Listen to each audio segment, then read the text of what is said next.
मान लीजिए हम एक सैलरीड एम्प्लॉई हैं तरुण, और हमने चुनाव कर लिया नई टैक्स व्यवस्था का, लेकिन अब पूरे साल में हमें लगा कि हम जो निवेश कर रहे हैं, क्योंकि अगर आप नई टैक्स व्यवस्था में आ जाए इसका मतलब ये नहीं है कि आप इंश्योरेंस जैसा जो खरीद रहे हैं और जो आप ईएलएसएस में निवेश कर रहे हैं या जो ज़रूरी जहाँ पे आपने निवेश कर रखा है, पैसे लगा रखे हैं और शायद आपको उन पर टैक्स बेनिफिट भी मिल रहा है, वो आपको रोक देनी है। राइट तरुण, वो ज़रूरी है कि इस तरह की चीज़ों में आप लगातार पैसे जो हैं वो डालते रहें, खासतौर से इंश्योरेंस जैसी चीज़ें और आपके जो निवेश है, क्योंकि अगर आपने उसको अपने लक्ष्य के मुताबिक बांध रखा है तो बहुत ज़रूरी है कि उस तरह के निवेश को आपको बरकरार रखना है।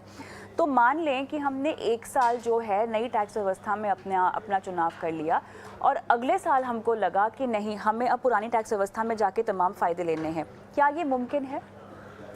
जी, जी, बिल्कुल। ये आपने एक बेहतरीन प्रश्न पूछा है। तो ये मुमकिन है। तो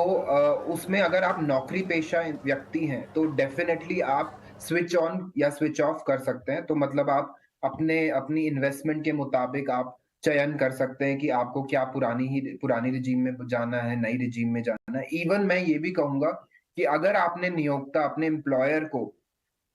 ये बेशक डिक्लेयर भी कर दिया है विथहोल्डिंग के टाइम पे, वो जैसे टीडीएस काट रहा है आपके एक पर्टिकुलर रेट से, और आपको जब आपने ड्यूरिंग द ईयर सपोजिंग आपने मार्च में जाके डिसाइड किया, कुछ इन्वेस्टमेंट्स कर दिया और अब आपको लग रहा है नहीं, मैं अगर पुरानी ही रिजीम में जाऊं तो मेरे लिए बेनिफिशियल होगा, तो आप डेफिनेटली आपके पास रिटर्न फाइलिंग तक का टाइम होगा जो कि 31 जुलाई है। तो उस टाइम तक अगर आप अपनी return with in that time limit 31 जुलाई में फाइल कर सकते हैं, तो आप तब भी चेंज कर सकते हैं और आप नए वित्त वर्ष में भी चेंज कर सकते हैं। तो एक जो बात जो मैं दर्शकों को बार-बार बताना चाह रहा हूँ कि आपका जो लक्ष्य है या आपका जो इन्वेस्टमेंट है, that should not be the driver to select your regimes, whether you would want to go for a new regime, old regime। और आपको इन्वेस्टमेंट भी उस लक्ष्य से नहीं करना है कि भाई मेरे को टैक्स बेनिफिट मिलेगा तो ही मैं इन्वेस्टमेंट करूँ, नहीं। ये हमारे वित्त मंत्री ने भी बहुत ही अच्छे से समझाया था कि आपका लक्ष्य इन्वेस्टमेंट होना चाहिए, मतलब बट उसका इन्वेस्टमेंट आप करेंगे तो ये नहीं है कि ये टैक्स के सोचने के कारण इन्वेस्टमेंट ना कीजिए, क्योंकि इन्वेस्टमेंट आपको रिटायरल में जब आप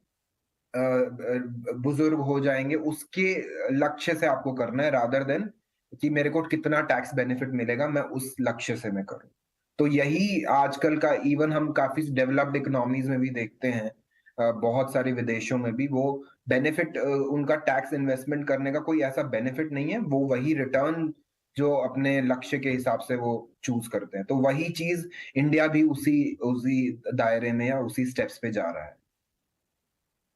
चलिए, तो यहाँ पर ये बात तो क्लियर होगी कि सारे फ़ायदे जो हैं आपको जो पुरानी टैक्स रिजिम के तहत मिल रहे थे, सारे डिडक्शन को छोड़कर वो ख़त्म हो जाएंगे और इसमें एनपीएस भी शामिल होता है, क्योंकि बहुत लोगों को इस बात को लेकर कन्फ्यूजन था कि एनपीएस में उनको कोई फ़ायदा मिलेगा नहीं मिलेगा नई टैक्स व्यवस्था में, तो एनपीएस में भी आपको कोई फ़ायदा नहीं मिलेगा टैक्स बचाने को लेकर। लेकिन हाँ,